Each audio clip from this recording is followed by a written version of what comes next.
On va parler d'une plateforme dans un instant qui est Twitter. Justement. Voilà, justement. Exactement. Moi, je suis plus sur Twitter depuis un moment. Twitter, c'est trop violent, trop agressif pour le cerveau. Et là, je pense qu'on va passer encore un palier parce que Twitter vient d'être racheté par Elon Musk. Et dans un instant, on va recevoir Asma Mala qui va nous parler des conséquences du rachat de Elon Musk, mais plutôt sur un point géopolitique. Regardez. Elon Musk's $44 billion Twitter takeover is official. Après plusieurs mois d'une saga mouvementée, Elon Musk est donc le nouveau propriétaire de Twitter. Et pour fêter ça, le milliardaire a tout naturellement débarqué dans les locaux avec un lavabo à la main. Histoire de bien nous faire comprendre ses nouvelles ambitions pour le réseau social américain. It's really important that people have the reality and the perception they are able to speak freely within the bounds of the law.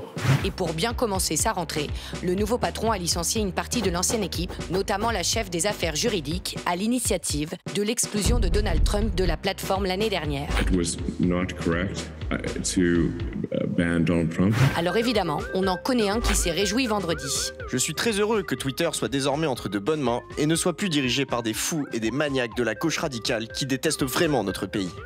Mustcliff provoque, hystérise, chacun de ses tweets est commenté, décortiqué et embarrasse la Maison-Blanche. Elon Musk and what he's choosing to do and not to do. I'm not going to say more from here.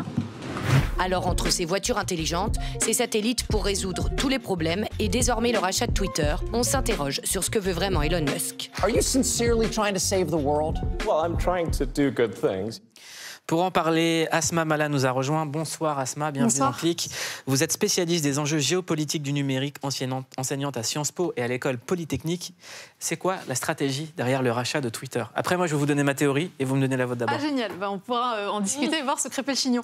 Mais alors, la stratégie, juste vraiment en préambule pour qu'on soit tous à peu près au même niveau d'information, ce qu'il faut comprendre avec la tech en général, c'est que ce n'est pas simplement des infrastructures technologiques, c'est que souvent, vous avez le modèle technologique, le modèle politique et le modèle économique qui sont imbriqués et interdépendants. Ça, c'est le point 1 fondamental à avoir en tête. Et donc, appliqué à Musk, il y a en effet un projet industriel fondamental qui est en fait, d'une part, idéologique. Il a une vision typiquement sur la liberté d'expression qui est maximaliste, plutôt libertarienne, mais légale aux États-Unis. Ça, il faut absolument être clair là-dessus. Et puis ensuite, il a le projet d'avoir une espèce de méta-app, de X-app. Il l'appelle d'ailleurs la X-app for everything, qui est un peu sur le modèle WeChat, ou même, pourquoi pas demain, une forme de métavers décentralisé, etc. Et qui, en fait, nous enfermerait absolument totalement tous les usages et donc toutes nos données au sein de cette méta-app qu'il aimerait construire. Et ceci, si on le met en cohérence avec aussi ce qu'il fait dans l'espace, avec ses satellites Starlink, potentiellement, entre le ciel, nos usages, etc., il met en place un système de captation de données. Il est plus fort qu'un État, en fait.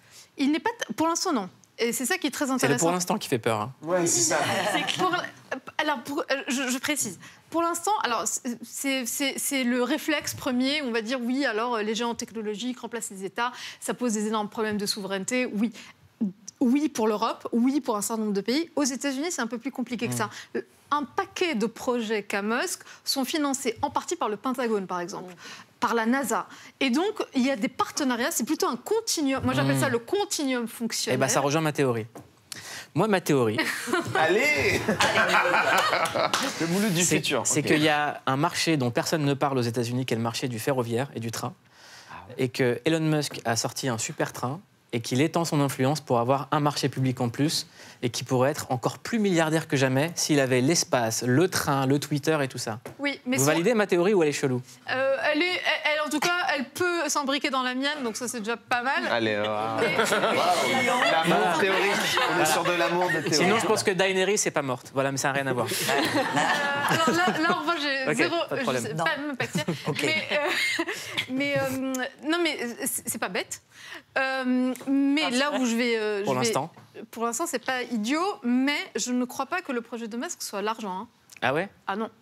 à mon avis, le projet de Musk, il est idéologique. Il a un hubris, il a un ego, il a une vision du monde. Il veut Kanye West chez lui tout le temps. C'est ça l'histoire. Entre Donald Trump, Kanye West et Elon, c'est le triangle des Bermudes. Là, alors là, en ce moment, oui. Si, Mais là, alors, vous vouliez parler de géopolitique. Maintenant, sur le champ politique, on a un énorme problème. Parce que si on a en effet un Elon Musk qui est absolument en roue libre, et d'ailleurs, indépendamment de la question de l'état de droit ou des limites de la loi, on a vu une recrudescence en ce moment, là, ces derniers jours, de tweetos complètement complotistes, violents, virulents, etc. Il a RT lui-même cet après-midi, il me semble. Par rapport à Pelosi. Je sais pas, il a tweeté un truc, théorie du complot ou je sais pas quoi.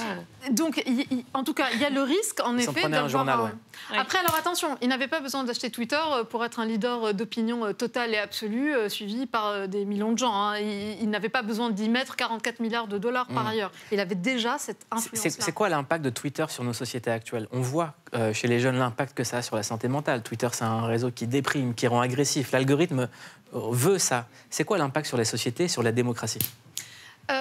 Ça dépend laquelle. Aux États-Unis, ça peut potentiellement être extrêmement grave. Alors, au-delà des questions psychologiques ou socio-psychologiques, le vrai sujet, en tout cas dans le champ politique, c'est qu'en effet, que Trump revienne ou pas, etc., il y a de toute façon une société qui est extrêmement polarisée, brutalisée. Les réseaux sociaux ne créent pas ces phénomènes, mais ils les amplifient de façon assez drastique par les modèles économiques, de viralité, de buzz, etc. Et donc, de ce point de vue-là, avoir quelqu'un qui explique, qui va modérer encore moins que ce qui est déjà pas extraordinaire, et ce qui n'est absolument pas du tout illégal aux États-Unis, je répète, par le premier amendement de leur Constitution, qui sacralise la liberté d'expression.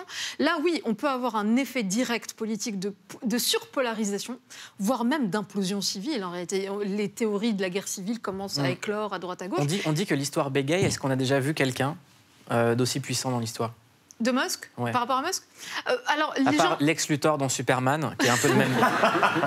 Okay, c'est Iron Man qui devient Lex Luthor. Lex Luthor, ça craint. Alors récemment, sur Twitter, et Freddy Gladio aussi. On m'a parlé d'un espèce de vieil héros de BD, mais Heinlein. Le Ranlag, c'est une station de métro. C'est des années 60 où en fait c'est Musk qui. Pour moi, c'est Lex Luthor. Hein. C'est vraiment le méchant dans Superman, quoi. Alors c'est plutôt Joker. Ouais. Ah ouais, pourquoi le Joker? C'est absolument Joker pour moi, et pour lui aussi d'ailleurs, parce qu'il l'avait tweeté. Il aime le chaos. Parce que c'est un anarchiste de droite. Et là où il est très intéressant. Alors, sur les failles, on en a parlé, polarisation, et donc avec des effets politiques directs sur nous. Parce que si demain, les États-Unis, ça va très très mal, ou qu'il y a un vrai risque de guerre civile, les impacts sont absolument directs sur les alliés directs, la France en premier lieu. Donc ça, c'est un premier sujet. Donc c'est pas neutre ce qui est en train de se passer, mais y compris pour l'Europe. Mais là où il est intéressant, si on prend un tout petit peu de recul et de froideur et de calme avec Musk, c'est que, justement, dans cette dynamique un peu Joker, anarchiste de droite, et si on est vigilant au système, il pointe les failles de nos systèmes, de nos institutions. Et si on n'est pas trop bête, on irait regarder ces failles-là pour les colmater, les réparer, les repenser collectivement très vite. Et toute la question de Musk n'est pas Musk. La question de Musk, c'est qu'est-ce que nous on fait, qu'est-ce que l'État fait par rapport à Musk. Ça commence à bouger un petit peu. L'Europe a dit, justement, l'oiseau ne volera pas... Oui. En dehors de nos règles. Mais absolument. Que voulait dire le commissaire européen quand il a dit ça? Moi, je suis parti de Twitter. On se casse chaud de ouf, let's go. Si on part de Twitter, déjà. Comme dirait quelqu'un que j'aime beaucoup, on se lave et on se casse. Ouais. Il y a beaucoup de gens qui commencent à partir aux États-Unis. La question, c'est que peuvent les États face à une autorité comme celle de... Une influence comme celle de Twitter. C'est une des questions. C'est la question, et si je l'affine un tout petit peu, c'est la question de la gouvernance de géants technologiques qui sont hybrides, parce qu'ils sont à la fois publics, privés, civils, militaires. On le voit en Ukraine, on le voit à Taïwan, etc. Ces prises d'opposition. Donc en fait, c'est toute cette hybridité-là qu'il faut qu'on repense. Et en effet, il y a deux choses à ne pas confondre. C'est le pouvoir et la puissance. Musk, mais comme d'autres, comme Google, comme Amazon, etc., sont puissants. Le pouvoir ultime, c'est celui de la loi, donc ça reste celui de l'État. Et Washington, Biden, etc., ont absolument le pouvoir. Et d'ailleurs, Biden a commencé à regarder un tout petit peu cette histoire. Alors, pour pas de très bonnes raisons. À l'avenir, avec Musk, est-ce que Twitter, ça sera un réseau pour s'informer ou pour se désinformer? Les deux, mon capitaine. Alors, dernière question, parce qu'on va parler de Marie-Antoinette. Vous restez avec nous toute l'émission. Super. On parle de Twitter, mais TikTok, parce que moi, je me fais... Non, mais c'est une vraie question. C'est une vraie question. Je me suis fait absorber par TikTok, qui est une application chinoise dont qu'est-ce que ça dit aussi géopolitiquement, TikTok? C'est très intéressant, TikTok. Rapidement, ou on peut... Allez-y, moi je suis fan. Allez. C'est l'autre exemple hyper intéressant en termes de géopolitique des réseaux sociaux, on va dire. C'est que c'est une appli chinoise qui est arrivée très vite et qui a essaimé absolument partout en Occident, en Europe et aux États-Unis, et notamment auprès des jeunes. Elle a disrupté Facebook, elle a cassé la figure à Facebook qui a dû se retrouver dans son espèce de métavers qui ne marche pas. Donc ça, c'est la première... Donc ça veut dire quoi aussi? En implicite, ça veut aussi dire que vos géants technologiques sont des géants au pied d'argile. Ça veut dire que ça tient aussi à notre captation. Demain, nous tous là, on n'a plus envie d'y être. Ils peuvent s'écrouler, typiquement, parce qu'ils fonctionnent sur le désir, la désirabilité, l'ego, les failles narcissiques. Ça, c'est la première chose. La deuxième chose, TikTok est en train de remettre les standards d'usage, puisque Facebook passe aujourd'hui en follower de Twitter et non pas en leader de son marché. Et puis, plus généralement, il y a tout un tas de réactions aux États-Unis, notamment par la FCC, qui est un peu l'équivalent de l'ARCEP, le haut régulateur des télécoms, etc., et qui veut absolument interdire TikTok parce qu'on soupçonne TikTok de capter les données américaines et qu'il y ait des backdoors, des portes dérobées vers le gouvernement chinois et que le gouvernement chinois, mais d'autres, pourraient avoir accès à un certain nombre de données. Ça dit quoi sur le soft power chinois, TikTok? C'est quoi les conséquences sur notre société? En quoi est-ce qu'ils veulent transformer la société? On voit en quoi l'Amérique a transformé la société avec son soft power, en quoi la Chine veut le transformer avec TikTok. Alors, on est chez Click. On dit soft power. Sur le mode de consommation déjà des vidéos, genre toutes les plateformes, elles sont mises à proposer de la vidéo verticale à swiper. Genre Netflix, il y a un onglet sur Netflix, sur le téléphone. Sur Pinterest, il y a sur des vidéos. MyCanal aussi, sur MyCanal. Voilà. Non mais ils ont mis tout le monde mais il faut vraiment que je réponde à deux choses. Je vous dois une réponse. Oui, l'Europe, elle a mis le Digital Service Act, mais ça va faire écho. Le Digital Service Act, le grand règlement européen, et oui, ça territorialise donc tout un tas de géants technologiques qui ne sont, hélas, pas européens, parce qu'on a été infoutus d'en créer. Et donc, en fait, tous ceux qui sont américains ou d'autres nationalités vont devoir se plier aux règles européennes d'une part, et puis derrière les juridictions nationales. Donc ça renvoie vers nos lois à nous. Donc de ce point de vue-là, en termes d'usage, Musk ne change pas grand-chose pour nos usages de tous les jours, en vérité. Si ce n'est cette effervescence un peu des extrêmes. Maintenant, sur la question TikTok, soft power chinois, ce qu'il faut comprendre avec la technologie, c'est que la course technologique, au leadership technologique qui est en train de se jouer actuellement entre les États-Unis et la Chine, la guerre technologique, elle n'est pas technologique, elle est idéologique.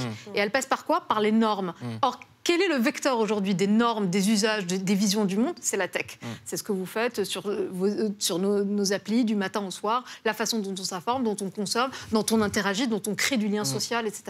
Et donc, de ce point de vue-là, la technologie est un vecteur, non pas de soft, mais même de smart power. Maintenant, on parle même de smart power, c'est-à-dire c'est vraiment du hard et du soft à la fois.